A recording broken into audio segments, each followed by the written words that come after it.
আসসালামু আলাইকুম। পদার্থের গঠন এর কয়েকটা গুরুত্বপূর্ণ সৃজনশীল নিয়ে আলোচনা করব। তো প্রথম সৃজনশীল আসছে ময়মনসিংহ বোর্ড 2024। এখানে পটাশিয়াম পটাশিয়াম যে মৌলটা রয়েছে এর ইলেকট্রন বিন্যাস দেওয়া আছে দুইটা পদ্ধতি। একটি আছে one S square, two S square, two P six, three S square, three P six, three D one. এই ইলেকট্রন বিন্যাস দিচ্ছে একটা, আর একটা বিন্যাস দিচ্ছে এটা one S, one S two, two S two, two P six, three S two, three P six, four S one. এখন বলছে উদ্দীপকের বোর্ডটির ইলেকট্রন বিন্যাস কোন পদ্ধতি সঠিক বলে তুমি মনে করো, এবং তোমার উত্তরের সপক্ষে যথার্থ যুক্তি উপস্থাপন করা। অর্থাৎ এই দুটো ইলেকট্রন বিন্যাস যে রয়েছে পটাশিয়াম, কোনটা ইলেকট্রন বিন্যাস সঠিক। যেমন এখানে আছে 3D। আমরা জানি প্রথমত 2n স্কয়ার সূত্র অনুযায়ী প্রথম প্রথম শক্তি স্তরে 2টি ইলেকট্রন প্রবেশ করবে। ঠিক আছে, 2টি ইলেকট্রন প্রবেশ করছে। তারপরে দ্বিতীয় শক্তি স্তরে 8টি ইলেকট্রন প্রবেশ করবে। 8টি ইলেকট্রন প্রবেশ করছে, তাহলে 6, এখানে 2 আর এখানে 8, 10টি। বাকি ইলেকট্রন গুলো কোথায় প্রবেশ করবে? আমাদের এখানে প্রবেশ করার কথা। সবগুলো ইলেকট্রন আমাদের এখানে প্রবেশ করবে, ঠিক আছে। কারণ প্রথম শক্তি স্তরে দুটি ইলেকট্রন থাকে, দ্বিতীয় শক্তি স্তরে 8টি, আর তৃতীয় শক্তি স্তরে 18টি। তাহলে এখানে 2টা আর এখানে 8টা, 10টা। 10টা হলে বাকি সবগুলো ইলেকট্রন কোথায়? এখানে প্রবেশ করবে। এখানে যখন 18টা ইলেকট্রন প্রবেশ পূর্ণ হবে, তারপরে তার পরের শক্তি স্তর, চতুর্থ শক্তি স্তরে প্রবেশ করবে। তো এই ইলেকট্রন, তাহলে ওই হিসাবে তো এই ইলেকট্রনটা ঠিকই আছে হিসাব করলে। কিন্তু আবার এখান থেকে একটা ইলেকট্রন বিন্যাস দিছে, কিন্তু এই ইলেকট্রন বিন্যাসটা সঠিক হবে। এই ইলেকট্রন বিন্যাসটা সঠিক। কারণ কি? এখন আমাদের উত্তর লিখি। সমাধান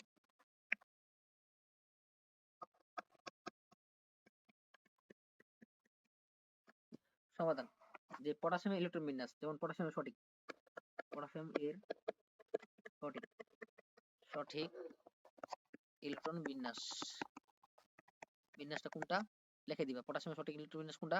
যেমন পটাশিয়াম হচ্ছে কি 19।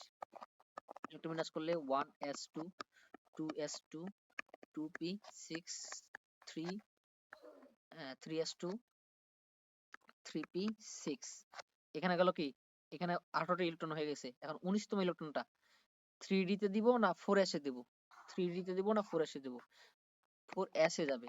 এখন কারণ কি? এখন বলছে কি 4s এ যাবে, ইলেকট্রন বিন্যাস ঠিক আছে। এখন এর কেন আমি 4s এ দিলাম, এখন এটার আমার যুক্তি দিতে হবে। কারণ হচ্ছে কি, n প্লাস n নীতি। যেমন n প্লাস l নীতি, নীতি অনুসারে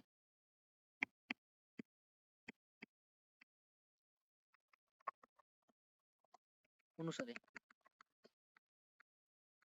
n প্লাস n নীতি অনুসারে যে শক্তি স্তরে, যে শক্তি স্তর শক্তি স্তর যে শক্তি স্তর ছোট, সেখানে সেখানে ইলেকট্রন আগে প্রবেশ করবে। ইলেকট্রন কি আগে প্রবেশ করবে, প্রবেশ করবে। এবং এরপরে এরপরে মানে অর্থাৎ n প্লাস l এর মান যেটা ছোট, মানে যেটা ছোট শক্তি স্তর, ছোট শক্তি স্তরে আগে ইলেকট্রন প্রবেশ করবে, তারপরে বড় শক্তি স্তরে, এবং ক্রমান্বয়ে ক্রমান্বয়ে বড় শক্তি স্তরে, বড় শক্তি স্তরে প্রবেশ করবে, প্রবেশ করবে। এটা এখন আমাদের 3d এবং 4s এর মধ্যে কোনটা ছোট? 3d এবং 4s অরবিটালটা কোনটা ছোট, এটা আমরা বার করতে হবে। যেমন 3d অরবিটাল, অরবিটালের n প্লাস l এর মান, এর মান। এখন 3d যে অরবিটাল রয়েছে, 3d অরবিটালে n প্লাস l এর মান বার করব। এখন n প্লাস l এর মান কিভাবে বার করি আমরা? যেমন 3d, এই যে 3d যে অরবিটালটা রয়েছে, 3d অরবিটালে n হচ্ছে কি প্রধান শক্তি স্তর মান, n হচ্ছে কি প্রধান শক্তি স্তর মান।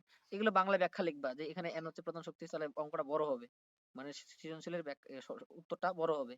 তো আমি ছোট করে শর্টকাটে লিখে দিচ্ছি। যেমন n প্লাস l এর মান, উত্তরটা এইভাবে হবে। n প্লাস l এর মান, তাহলে n হচ্ছে মান, n এর মান কত? n এর মান আমাদের দেওয়া আছে 3, আর l হচ্ছে কি উপশক্তি স্তরের মান, l হচ্ছে উপশক্তি স্তরের মান, l হচ্ছে উপশক্তি স্তরের মান, তাহলে l এর মান এখানে কি d আছে। ডি হচ্ছে ডির মান কত? যেমন হচ্ছে এস এর মান 0, পি এর মান হচ্ছে 1, হ্যাঁ, ডির মান হচ্ছে 2, আর এফ এর মান হচ্ছে 3, এর মনে রাখতে হবে। তাহলে এ ডি মান কত? ডি মান হচ্ছে 2, তাহলে যোগ করলে কত আসে? 5 আসে। এখন 3d অরবিটালের মান কত? 5। তাহলে আবার এখানে লিখবো,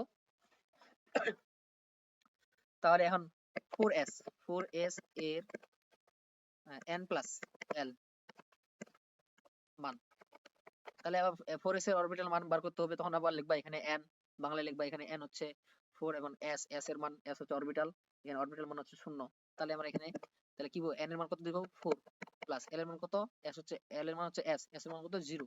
তাহলে কত আসবে? 4 আসবে। তাহলে 3d মান আসছে কত? যে এখানে 3d লিখবা, এখানে 3d এর মান, 3d এর মান কত আসলো? 5 এবং আর 4s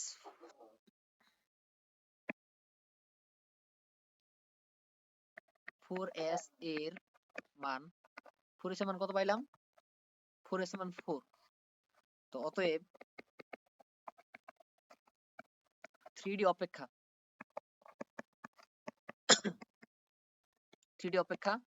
4s ছোট। এই জন্য ভাষা লিখবা, এই জন্য 3d এর আগে 4s এ ইলেকট্রন প্রবেশ করবে। তাহলে সঠিক ইলেকট্রন বিন্যাসটা এই জন্য ইলেকট্রনটা কোনটা হবে? যে পটাশিয়াম 19 যেটা 1s2 2s2 2p6 3s2 3p6, 3d হবে না, 4s1 হবে। এটা সঠিক, আর ব্যাখ্যাটা এইভাবে হবে। আচ্ছা, এখানে বলছে কি দৃশ্যকল্প 1 আছে, দৃশ্যকল্প 2 আছে, চট্টগ্রাম বোর্ড 23 আসছিল। তো এখানে আমাদের আছে কি 4f 4p 4d, এই দৃশ্যকল্প 1 এর শক্তিক্রম বিশ্লেষণ করো। মানে এই শক্তিক্রমটা কি সঠিক কিনা এটা আমাদের বিশ্লেষণ করতে হবে। আমাদের এই এটা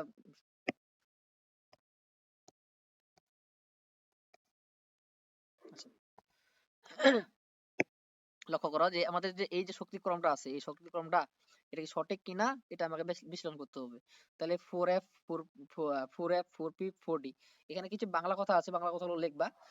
তো উত্তরটা কিরকম হবে? উত্তরটা মূল উত্তরটা আমি লিখতেছি, যেমন ঘ নাম্বার এটা দেই। এখন 4f, তাহলে আমাদের আমরা জানি লিখবা, আমরা জানি মানে n প্লাস l নীতি অনুসারে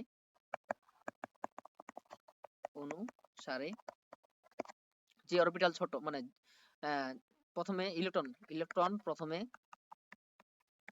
প্রথমে কোথায়? ইলেকট্রন প্রথমে ছোট অরবিটালে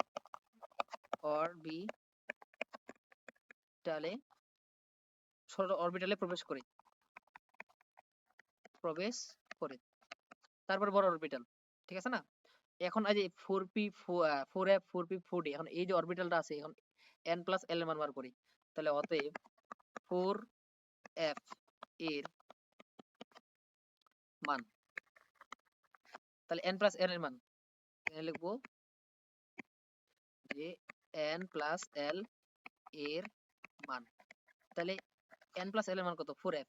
তাহলে n প্লাস l এর মান বার করি, এখানে n এর মান কত? 4 বসাবো। l হচ্ছে কি উপশক্তি স্তর মান, l হচ্ছে উপশক্তি স্তর, f এর মান কত? f এর মান হচ্ছে 3। তাহলে যোগ করলে কত আসে আমাদের? যোগ করলে আসে 7। তাহলে 4f এর মান কত? 7 আসলো। এর মধ্যে দেখাইতে হবে, কিছু কথা বাংলা লিখতে হবে। আছে 4p, আর এখন 4p যদি বার করি, 4 প্লাস 4p এর n প্লাস l এর মান বার করি, কত আসলো? তাহলে n এর জায়গায় কত বসাবো? 4। আর p এর মান তাহলে 4p মানে 4, তাহলে এখানে 4 আর p এর মান কত আমাদের আসবে? 4 p এর মান হচ্ছে p হচ্ছে 1, তাহলে কত আসলো আমাদের? 5 আসলো। আর এখন আমাদের 4d এর n প্লাস l এর মান এটা বার করতে হবে। তো n প্লাস l এর মান বার করি, তো n এর মান কত আসবে? 4, আর d মান কত? 2, তাহলে কত আসলো? 6। তাহলে আমাদের প্রথমে আসলো 5 6 7। তাহলে ক্রমান্বয়ে মানে ক্রমটা কিরকম হবে?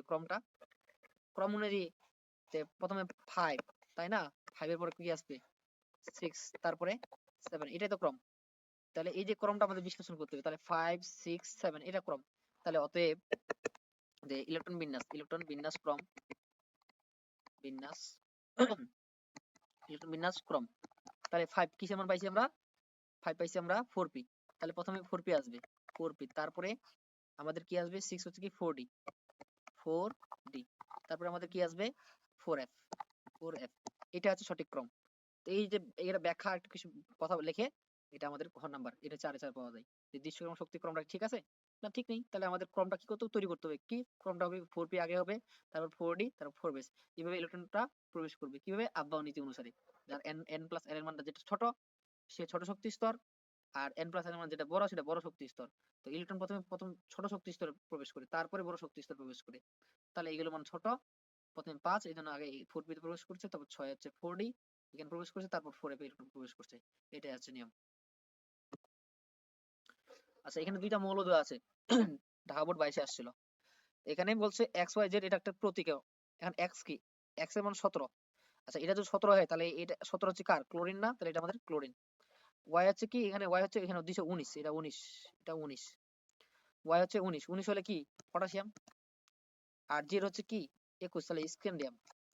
এখন বলছে জেড, জেড এর সর্বশেষ ইলেকট্রন, এই জেড, জেড কি 21 না?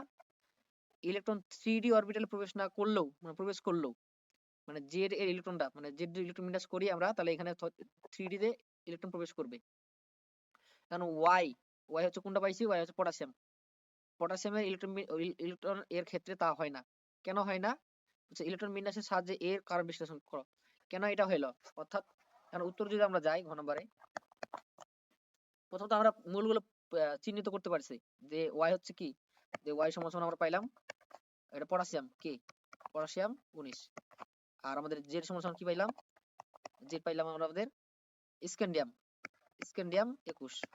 এখন বলছি কি এগুলো আমরা ইলেকট্রন বিন্যাস করব। তাহলে আমরা পটাশিয়াম ইলেকট্রন বিন্যাস, পটাশিয়াম এর ইলেকট্রন বিন্যাস, পটাশিয়াম যদি ইলেকট্রন বিন্যাস করি তাহলে আমাদের পটাশিয়াম ইলেকট্রন বিন্যাস কি হয়? পটাশিয়াম 19, যেমন হচ্ছে 1s2, 2s2, 2p6, 3s2, 3p6, এটা না? এটা ওইটাই বলছে পটাশিয়াম ইলেকট্রন বিন্যাস যদি আমরা করি, যে ইলেকট্রন বিন্যাস করলে যে পটাশিয়াম বলছে ওয়াই মৌল, যে ওয়াই কি? পটাশিয়াম।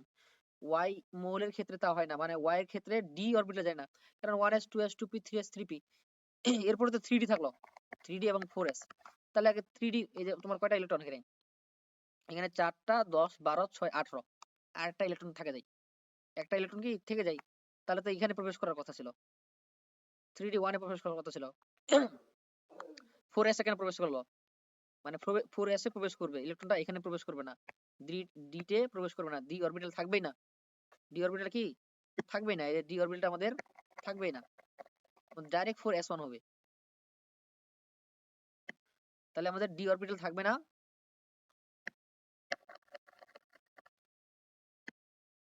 3p6, তারপরে ডাইরেক্ট 4s1। এই যে এখানে এই 4s টা 1 কেন হলো এটা বোঝাচ্ছে যে ইলেকট্রন বিন্যাসের সাথে আমরা বিশ্লেষণ করো যে এখানে 3d অরবিটালে গেল না। আবার যদি আমরা পটাশিয়াম তোমার স্ক্যান্ডিয়াম ইলেকট্রন বিন্যাস করি, স্ক্যান্ডিয়াম 21, যেমন হচ্ছে 1s2, 2s2, 2p6, তারপর হচ্ছে 3s2, 3p6, তারপর 3d, 4s, 4s এর আগে দুইটা যাবে, তাহলে হলো 20টা, 21টা। দেখো এখানে কোনো 3d তে প্রবেশ করছে না, এখানে বলছে জেড এর সর্বশেষ ইলেকট্রন, সর্বশেষ যে ইলেকট্রনটা, প্রথমে ইলেকট্রনটা এখানে গেছে, তারপর সর্বশেষ ইলেকট্রন কোথায় প্রবেশ করছে? ডি তে প্রবেশ করছে। যে সর্বশেষ ইলেকট্রন 3d তে ইলেকট্রন প্রবেশ করলো, মানে অরবিটালে প্রবেশ করলো, ওয়াই এর ক্ষেত্রে তা হয় না। দেখুন ওয়াই পটাশিয়াম ইলেকট্রন বিন্যাস কি আমাদের ডি তে প্রবেশ করছে? প্রবেশ করে নাই। এটা এখন বিশ্লেষণ করতে হবে যে প্রবেশ করে নাই। তো এটা আমরা বাংলা কথা বলে লিখলাম, লিখে বলতেছি যে বলবো কি যে এখানে প্রবেশ করে নাই। কারণটা কি? এই 4s, এই 4s এবং 3d এটা লিখবা। 4s এবং 3d এর n+l এর মান পার্থক্য করবা, n+l এর মান। কারণ এই 4s এর মান, n+l এর মান কত আসবে? n এর মান 4, s এর মান হচ্ছে 0, তাহলে 4 আসবে। যেমন n এর মান 3, d এর মান হচ্ছে 2, 5। তাহলে এখানে 4 ছোট, এটা ছোট না, এটা ছোট হওয়ার কারণে এখানে আগে ইলেকট্রন প্রবেশ করছে। তো এইটাই কারণ যে 3d তে ইলেকট্রন প্রবেশ করে নাই, যে পটাশিয়ামের শেষের ইলেকট্রনটা 3d তে প্রবেশ করে নাই, 4s এ প্রবেশ করছে। এটাই মূল কারণ, যে এটাই বলছে জেড এর সর্বশেষ ইলেকট্রনটা, তো ঠিক আছে জেড এর সর্বশেষ ইলেকট্রনটা আমরা এখানে প্রবেশ করছে, কিন্তু পটাশিয়ামের যে আছে পটাশিয়াম 19তম ইলেকট্রনটা ডি তে প্রবেশ করার কথা ছিল, কারণ এখানে 18 হয়ে যায়, 19তম ইলেকট্রনটা তাহলে ডি তে প্রবেশ করার কথা, কিন্তু ডি তে প্রবেশ করবে না। ডি তে প্রবেশ করবে না কারণ কি, ডি এর অরবিটাল মান 5, আর 4s এর অরবিটাল মান 4, মানে 3d অপেক্ষা 4s টা ছোট। এই 3d মান 3d এর অরবিটালটা বড়, 4s টা ছোট, তার আগে ছোট অরবিটালে প্রবেশ করবে, এই জন্য 3d এ যায় নাই, 4s এ গেছে। এটাই এখন এই কথাটা শুধু বাংলা লিখতে হবে। তারপর বলছে কি, যে কুমিল্লা বোর্ড 19 বলছে ডি একটি মৌল, এখন ডি এখানে 19 দিছে, এই যে 19 প্রোটন সংখ্যা আছে 19, এটা 19 হবে, এটা 19 হবে। যে প্রোটন সংখ্যা দেওয়া আছে 19, আচ্ছা ওখানে প্রোটন সংখ্যা দেওয়া আছে 19, ডি একটা মৌল। বলছে উদ্দীপক ডি মৌলের ইলেকট্রন বিন্যাস 2n স্কয়ার সূত্র দ্বারা ব্যাখ্যা করা যায় না। অর্থাৎ এই যে ডি মৌল আছে, ডি 19 হচ্ছে কি পটাশিয়াম না, 19 হচ্ছে পটাশিয়াম। এই যে পটাশিয়াম যে মৌলটা আছে এটা 2n স্কয়ার সূত্র দ্বারা বিশ্লেষণ করা যায় না। হ্যাঁ বিশ্লেষণ করা যায় না, কেন যায় না এটা আমরা বিশ্লেষণ করতে হবে, ঘ নম্বরটা।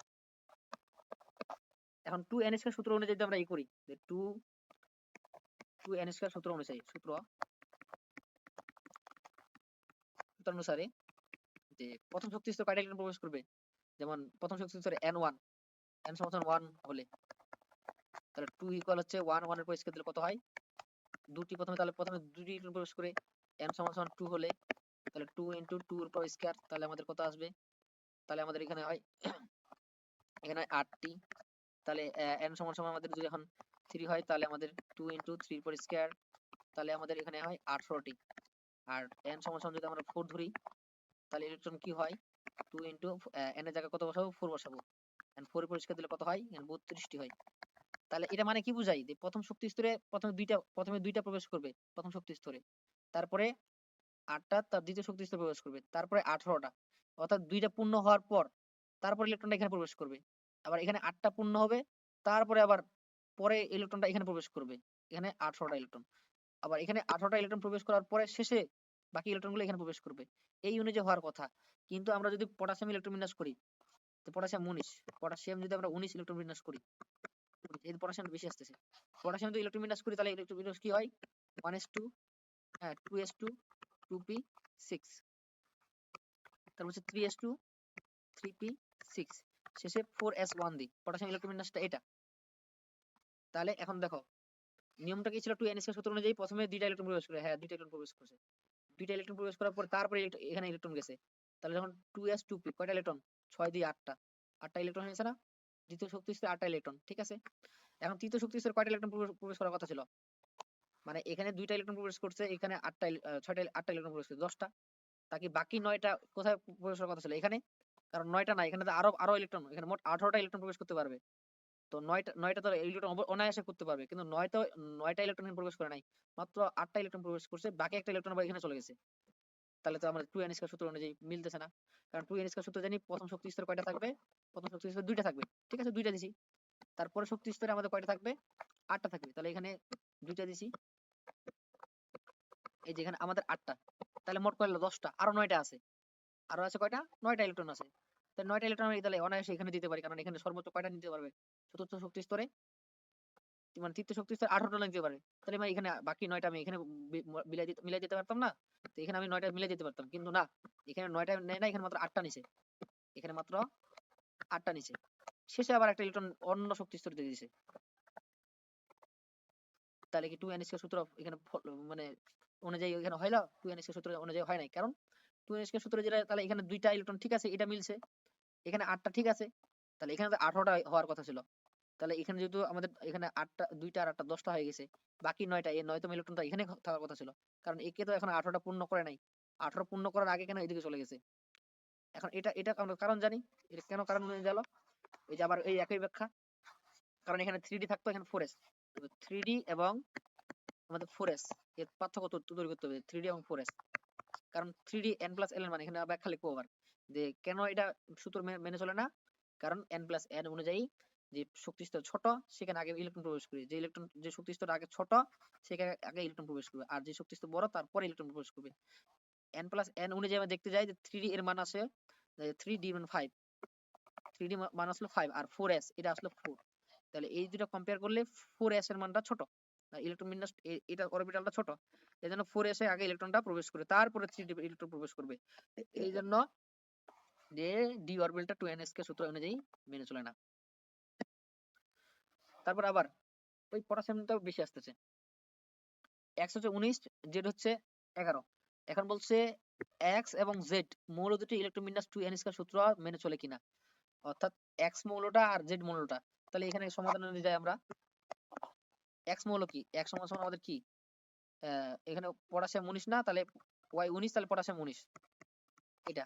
আর z মৌলটা কি 11, তাহলে সোডিয়াম 11। এখন এই দুইটা মৌল কি ইলেকট্রন বিন্যাসটা মেনে চলে? যখন যদি আমরা প্রথমে সোডিয়ামে ইলেকট্রন বিন্যাস করি, প্রথমত সোডিয়াম ইলেকট্রন বিন্যাস, সোডিয়াম এর ইলেকট্রন বিন্যাস। এখন সোডিয়ামে যদি ইলেকট্রন বিন্যাস করি, যেমন সোডিয়াম হচ্ছে কত 11, ইলেকট্রন বিন্যাস কত আসে 1s2 2s2 2p6, তাহলে কয়টা হলো 10টা হলো, 2p6 তাহলে 3s1, এটা ইলেকট্রন বিন্যাস সোডিয়ামের। এখন দেখো সোডিয়ামটা 2n স্কয়ার সূত্র মেনে চলে কিনা। যেমন 2n স্কয়ার সূত্র অনুযায়ী প্রথম শক্তি স্তর 2টি ইলেকট্রন যাবে, হ্যাঁ 2টা ইলেকট্রন দিছে। দ্বিতীয় শক্তি স্তর কয়টা ইলেকট্রন যাবে 8টা ইলেকট্রন, 8টা ইলেকট্রন দিছে। তারপরে ইলেকট্রন কোথায় গেছে, এখানে দিছে। ঠিক আছে, এটা কোনো কি বলছে, এটা তোমার অষ্টক সূত্র মেনে চলেছে। অষ্টক মানে অষ্টক বলতেছি 2n স্কয়ার সূত্র মেনে চলছে, মানে চিত্রে আঁকালে এবার আরো সহজ হয়ে যাবে। এই যে এখানে প্রথমে 2টা ইলেকট্রন দিছে, প্রথমে 2টা ইলেকট্রন, তার বাকি ইলেকট্রনটা আবার তার দ্বিতীয় শক্তি স্তরে দিবে। দ্বিতীয় শক্তি স্তর, দ্বিতীয় শক্তি স্তর কয়টা ইলেকট্রন গ্রহণ করতে পারবে 8টা ইলেকট্রন গ্রহণ করতে পারবে। 8টা দিলাম, এখানে 8টা দিছি, 8টা দিলে মোট কয়টা হলো 10টা। 8টা ইলেকট্রন থাকে যায়, তাহলে 8টা ইলেকট্রন তারপরে শক্তি স্তর, কারণ 2n স্কয়ার সূত্র অনুযায়ী এই 8টা দ্বিতীয় শক্তি স্তর 8টা বেশি ইলেকট্রন গ্রহণ করতে পারবে না, তারপর ইলেকট্রন তাহলে এখানে চলে আসলো। তাহলে এটা ঠিক আছে, এটা কি, এটা হচ্ছে 2n স্কয়ার সূত্র মেনে চলে। এখন যদি আমরা যে জিঙ্ক পটাশিয়াম যদি বার করি, পটাশিয়াম 19 এই ইলেকট্রন বিন্যাস করলাম এখনই, এটার কি তোমার এই পটাশিয়াম 19 এই ইলেকট্রন বিন্যাসটা মেনে চলে কিনা দেখি, 1s2 2s2 2p6 আর 3s2 3p6, তারপর 3d না হয়ে 4s1 এ চলে গেল, 3d অরবিটাল না হয়ে কোথায় চলে গেল 4s1 এ চলে গেল। এই 4s1 চলে গেল, তাহলে এই ইলেকট্রন বিন্যাসটা কি 2n সূত্র মেনে চলে, 2n সূত্র মেনে চলে না। ঠিক আছে, তাহলে আমাদের একটা মেনে চলে যে x ও z দুটি ইলেকট্রন বিন্যাস 2n সূত্র মেনে চলে কিনা। হ্যাঁ একটা মেনে চলে, সেটা হচ্ছে কি সোডিয়াম, সোডিয়াম মেনে চলে কিন্তু পটাশিয়ামটা মেনে চলে না, এটা হচ্ছে উত্তর।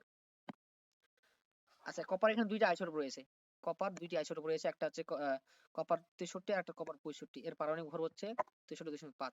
হচ্ছে উদ্দীপকের মৌলটির ইলেকট্রন বিন্যাস ব্যতিক্রম কি, অর্থাৎ কপার যে মৌলটা আছে, কপার যে মৌল আছে এই মৌলটি ইলেকট্রন বিন্যাস ব্যতিক্রম। হ্যাঁ যদি ব্যতিক্রম হয়ে থাকে তাহলে এটা আমরা কি করতে হবে, ব্যাখ্যা দিতে হবে। যেমন আমরা জানি কপার ইলেকট্রন বিন্যাস ব্যতিক্রম হয়, কপার এর সাধারণ কপার, যেমন কপার হচ্ছে কত, কপার হচ্ছে 29, এর স্বাভাবিক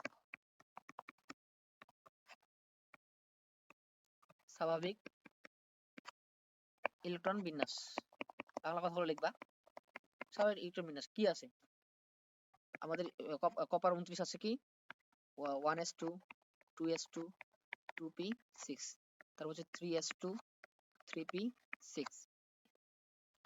তারপর 3d আর হচ্ছে 4s। এখন n+l নীতি অনুসারে যদি করতে চাই তাহলে তোমার এখানে এটা ঠিক আছে, এখানে এখানে মোট কয়টা 10টা 12 18টা আসলো, তাহলে দুইটা ইলেকট্রন এখানে যাবে প্রথমে, তাহলে 20টা হলো, আর বাকি বাকি ইলেকট্রনটা কোথায় আসবে, এখানে আসলো।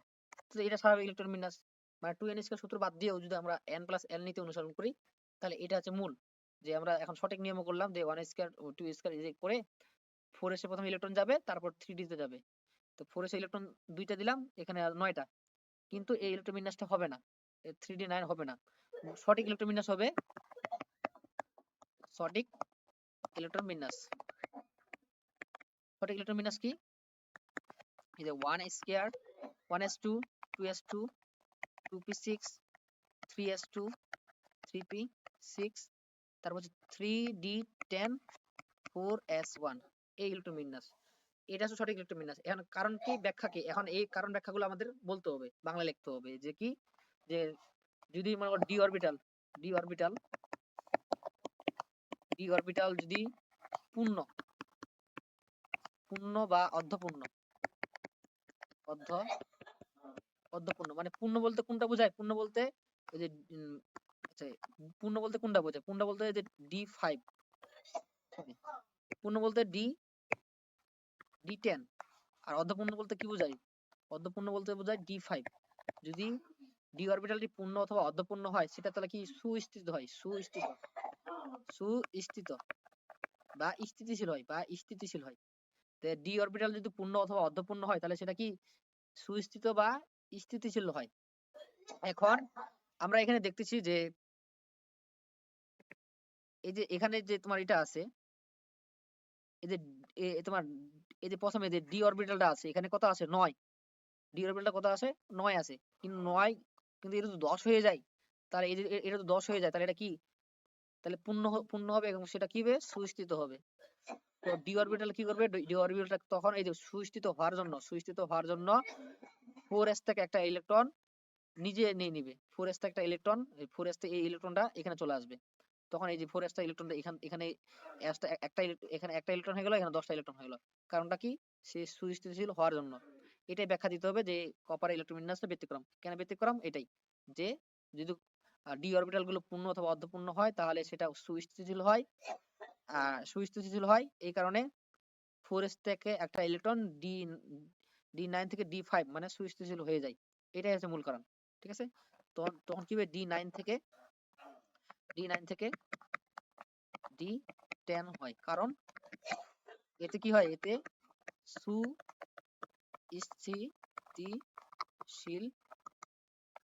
সুস্থিতিশীল হয়। এটাই মূল কারণ। তো এভাবে করেই যতগুলো সৃজনশীল গুলো করলাম এগুলো আছে। যে প্রথমত আমরা আবার বলি কি শিখলাম আমরা, যে আমাদের 2n স্কয়ার সূত্র থেকে আসতেছে সৃজনশীলটা। 2n স্কয়ার সূত্র থেকে আমাদের সৃজনশীল আসতেছে। এখান থেকে একটা সৃজনশীল আসতেছে। 2n স্কয়ার সূত্র মেনে চলে কিনা? আর 2n স্কয়ার সূত্র বলতে কি বোঝায়? যে প্রথম শক্তি স্তর 2টি, তারপরে 8টি, তারপরে 18টি, তারপরে কয়টি আসবে? 32টি। এটা 2n স্কয়ার সূত্র। তো যদি 2n স্কয়ার সূত্র অনুযায়ী হয় তাহলে ঠিক আছে, 18 তোমার সূত্র মেনে চলে। প্রথমে 2টা থাকে, তারপর 8টা, তারপর 18টা, তারপর 32টা, তাহলে 2n স্কয়ার সূত্র মেনে চলে। আরেকটা হচ্ছে কি ইলেকট্রন বিন্যাসের ক্রম, সেটা হচ্ছে n প্লাস l নীতি। এই n প্লাস l নীতি এটা গুরুত্বপূর্ণ। এটা অনুযায়ী কি ছোট থেকে বড় যায়, ছোট থেকে বড়। প্রথমে ছোট ইলেকট্রন আগে ছোট আগে প্রবেশ করবে, তারপরে বড়তে প্রবেশ করবে, ছোট থেকে বড়। আর n প্লাস l এর মানটা, n হচ্ছে কি প্রধান শক্তি স্তর, n হচ্ছে প্রধান শক্তি স্তর, প্রধান শক্তি স্তর, আর l হচ্ছে কি উপশক্তি স্তর, শক্তি স্তরের উপশক্তি স্তরের মান। n হচ্ছে প্রধান শক্তি স্তরের মান, আর আর l হচ্ছে উপশক্তি স্তরের মান। এই মানগুলো যোগ করতে হবে। তো এটাই সবচেয়ে বেশি আসে যে যে কোনটা হবে। আমাদের n প্লাস l এর মান যদি ছোট হয় তাহলে আগে সেখানে প্রবেশ করবে, n প্লাস n এর মান যদি বেশি হয় সেখানে পরে প্রবেশ করবে। আর ইলেকট্রন বিন্যাস ব্যতিক্রম পাইলাম কি? যেটা ব্যতিক্রম হচ্ছে যদি কোন একটা অরবিটাল যদি অর্ধপূর্ণ, যদি অরবিটাল পূর্ণ পূর্ণ বা অর্ধপূর্ণ যদি থাকে, অর্ধপূর্ণ হয় সেটা কি? সেটা সুস্থিত। সুস্থিত। আর এই সুস্থিত হওয়ার জন্য কি করে? যদি D4 হয় সেটা কি করে? D5 এ পরিণত হয়ে যায়। আর যদি D9 হয় তাহলে সেটা কিসে পরিণত হয়? D10 এ পরিণত হয়। আবার যদি F যদি এভাবে থাকে 6 তাহলে এটা F7 এ পরিণত হয়ে যাবে। যদি F13 থাকে তাহলে এটা F14 এ পরিণত হবে। পির ক্ষেত্রে একই, পি যদি 2 থাকে এটা P3 তে পরিণত হয়ে যাবে, কারণ অর্ধপূর্ণ এটা। আবার পি যদি তোমার 5 থাকে এটা P6 এ পরিণত হয়ে যাবে, কারণ এগুলো এটা অর্ধপূর্ণ বা অপূর্ণ মানে তার কাছাকাছি চলে গেলে এক কম থাকলে সেটা সে তার পরে হয় অর্ধপূর্ণ হবে নাহলে পূর্ণ হবে। আর এটা করার জন্য তার পরের যে অরবিটালটা থাকবে তার থেকে একটা কমে নিবে, মানে তার আগের অরবিটাল থেকে একটা কি নিবে, নিয়ে অর্ধপূর্ণ অথবা পূর্ণ হবে। তো এটাই ছিল আজকে।